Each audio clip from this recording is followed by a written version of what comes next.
You're a high-performing professional who can handle pressure at work, but you can't stop thinking when you're off the clock. You don't have a confidence problem. You have an action problem. On Apollo 13, the astronauts had a problem too. Their air was getting toxic. Carbon dioxide was building up. They did have air filters, but not ones that fit the machines they had. Now, the perfect solution would be to use the correct part, but they were in space, so they couldn't just go pick one up. NASA engineered a fix using whatever they had lying around: duct tape, plastic, cardboard, pretty much a weird, ugly adapter that shouldn't work, but it did. And that messy, imperfect solution brought the carbon dioxide down and helped them get home. Perfect thinking can freeze you, but a workable move can save you. Confidence isn't the requirement for action. Confidence is the reward that your brain gives you after you take action and adapt to the outcome. Anxious high performers get stuck in this loop. When I feel sure, I'll decide. Or when I'm confident, then I'll start. And when I feel calm, that's when I'll rest. And ready never comes because you're asking your feelings for permission. And feelings, especially anxious ones, are terrible decision makers. The real move isn't to build confidence. The real move is to cultivate internal authority within yourself. I'm doing this because it matches my values, even though I don't know how this will turn out. I'm doing this because it adheres to principles. I'm doing this because it's the logical next step with the information I have available. That's it. That's the whole thing. I'm Doc Rock. I help high-performing adults bridge the gap between knowing what they want and actually living like they mean it. Because a lot of smart, capable people aren't confused. They're stuck, overthinking, hesitating, or waiting to feel ready. And today we're going to cut through that. Quick legal moment. This video is education. It's not diagnosis. It's not treatment. Those are personalized to you. This is generalized to YouTube. YouTube's not therapy. Knowing stuff is not change. And you alone are responsible for your choices. If you need professional help, get professional help. If you're in Virginia, check out the links below to see if we might be a fit.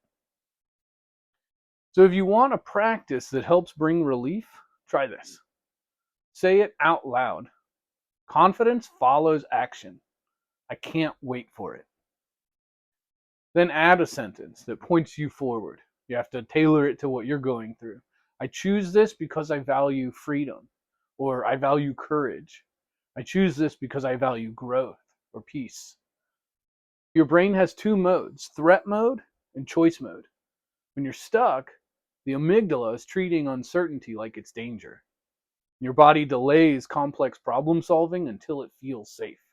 And that's why confidence is always missing. Your nervous system is waiting for permission. Speaking out loud activates your prefrontal cortex, which is the part of your brain that plans and prioritizes. The amygdala is at the back of the brain. The prefrontal cortex is at the front.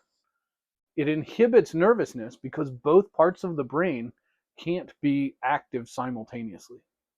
Speaking out loud tells your brain to manage complexity, not fight or flight. Then the value sentences give you a destination. That reduces mental noise and organizes your next steps. So instead of chasing a feeling, you flip the circuit from fear-driven hesitation to purpose-driven problem solving. This interrupts the loop and puts you back in charge. Instead of waiting on feelings, you focus on choices. Another option, and this one is for fighting against rumination. Rumination survives when a decision doesn't have any boundaries. It's your brain running a threat simulation loop, and it can't choose independently to get out of it. The wandering mind chews on the same question over and over again. Uncertainty requires monitoring, and there's no natural endpoint, so you have to create it. Step one, name the decision in one line. Should I take the job? Should I start the business? Should I end the relationship? Should I rest? Then set a deadline. I will decide by 7 p.m. tonight. I will decide by Saturday afternoon. Not next week, not when I feel ready. Pick something solid. And then use the good enough rule. I'm not looking for a perfect choice. I'm choosing a workable solution. When the timer's up, decide. Look, not all answers are yes. This isn't a go do more speech. Sometimes you shouldn't start the business.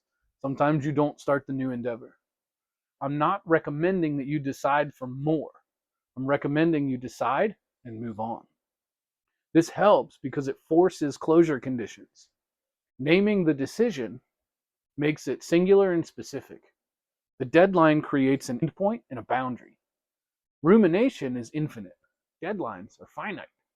Your brain needs the finite in order to relax. That combination pulls control back into your prefrontal cortex. It reduces ambiguity and it signals to your nervous system that there's an endpoint. So here's the whole thing. You don't lack confidence. You lack commitment. And commitment isn't something that you wait for. It's something you do on purpose. It doesn't happen to you. Not after certainty, not after calm, not after you feel ready. You do it once you know what you want. It's adherence to who you know yourself to be and a standard for living that only you can define. So if you're a high performer who feels stuck and just can't turn it off, like this video, hit subscribe, join my email newsletter. I send updates and actionable tips on new tools on the first Monday of every month. If you're not just consuming ideas, you're applying small changes that compound over time. Remember, the roads are littered with squirrels that were looking for perfect solutions. Let me know in the comments below some of the ways that you get unstuck when you're in an ambiguous situation.